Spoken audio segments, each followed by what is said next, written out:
What's going on, guys? This is Qazi. Welcome to another amazing video. So many of you ask me all the time, hey Qazi, why don't you do reviews? Talk about, the setup that you have in your house. I was fortunate enough that LG reached out to me. They said, we want to send you our 86-inch NanoCell 90, which is a 2020 model. And can you do a review on it? And I just told them that, hey, it's going to be my honest review. I don't want to do like a pixel peeping and what goes behind it and all that. There's tons of content out there, so you can watch those videos. What I'm going to talk about is a professional colorist point of view. What are my thoughts? And this is how the video is structured, so check it out on the screen. I think these 5 categories are the most essential things that you think of when you think of buying a TV.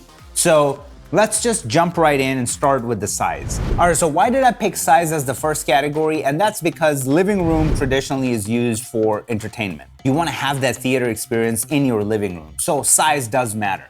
Now, most of the time, size will come at a really, really steep cost, okay? So the next thing that came to my mind is that how expensive is it going to be? What's the price on it? So I got so intrigued, I went online. 86-inch, this 2020 model is $2,800. So right now they have a crazy discount, $500 off thing going on, probably because of COVID. Even at $3,300, are you absolutely kidding me that this freaking monster of a TV that has all the bells and whistles that a pro, screen would have for that price point? So guys, if you are curious and if you want to check it out, the link is in the description. It will be pinned in the comment as well. So let's move on to the next point, which is picture quality. Now, we already talked about the price, and like I said, that's what got me super skeptical, because I'm like, at that price point, what kind of quality can I expect? Especially it's 4K, it does Dolby Vision, it does HDR cinema. One of the things that stuck out the most that makes this TV so special is the filmmaker mode. In other words, it's calibrated.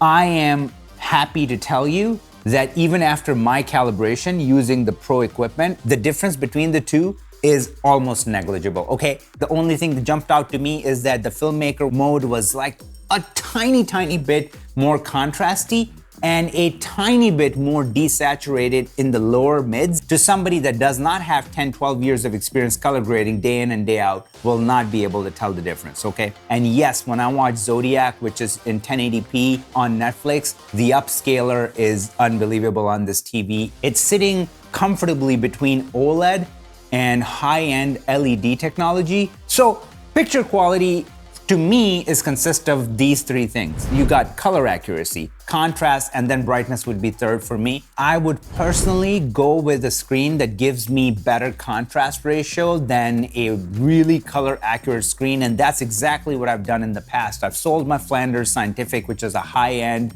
professional grading monitor, and got LG's OLED. And then after calibration and everything, I was getting much better results. Even clients were happier, okay? Then I moved on and got a ISO CG279X, which is a $2,500 27-inch monitor. I was pretty happy with it, but only lasted for 2 days, and then I shoved it to the side, and then I got LG's OLED C10 55-inch, which is what I'm using for my professional work. So what I'm trying to tell you is that it's bred from that DNA. So they took the best, all the wins from their OLED, and then they try to bring it into this affordable package. One thing that I will recommend, a pro tip, is turn off all the auto features. They have the AI mode, and it's supposed to do wonders. But for me personally, I don't want the brightness to go up and down and change, as the sun comes out and then overcast day. Like, I want the highest amount of control over it, okay? So that's personally just me. 2, go to this website called rtings.com,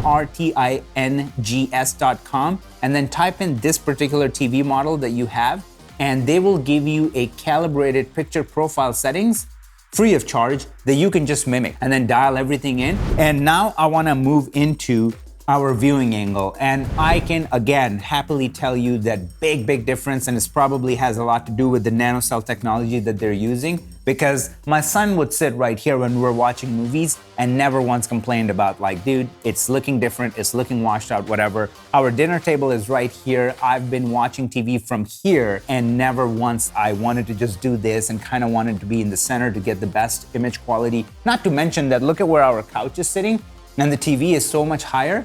Never been an issue. And usually, for LCD screens or even LED TVs, that you really need to be right in the dead smack, like center, eye level, and all that to get the best image quality. So that is the ultimate win. So now let's move on to the smart features, and let's just start with the first one, their remote. Their magic remote with their TV OS is just best in the business, okay? Nothing comes close. And just like Roku and other, remotes, like you have Netflix and Prime Video presets right here. So if you want to get to it really fast, you can just turn on the TV, hit that button, and you're in there. One of the biggest pluses for me is that they just included the Apple TV Plus, which is a big one because I have so many HDR films, Joker, Terminator 2, Rush, the list goes on, Grand Budapest Hotel. So this gives me the ability to tap into that without having to spend like $100 or $200 for an Apple TV 4K, and I can just access it straight from the TV. Now, their voice search is great. You can use Google Assistant. Now I wanna quickly sum it up. For the price point to what you're getting, the only way I can put it for you is this. Every car company, every brand has that gateway drug. They always have that one product that's the best bang for the buck. Apple makes an iMac. Their iMac is too good to be true. When you look at the specs all in one, comes with a great 5K screen. Usually Apple is considered a very expensive product, but then for the iMac, the price is right. So that's their gateway drug. This TV, the NanoCell 90, that particular model, they're really giving you something that is gonna pull you in, you're gonna buy it, you're gonna use it, and you're gonna be like, what just happened? At $2,800 are getting me this, my brain has just exploded. So guys, definitely check it out. Link is in the description. It's gonna be pinned in the comment section as well. I just couldn't give it higher recommendations, and I am calling it the most affordable 4K TV in 2020. It's a budget option without any major sacrifices. What you're getting is it's the best the money can buy. And on that note, if you enjoyed the content, subscribe to my channel, smash that like button, and I'm gonna see you guys in the next video.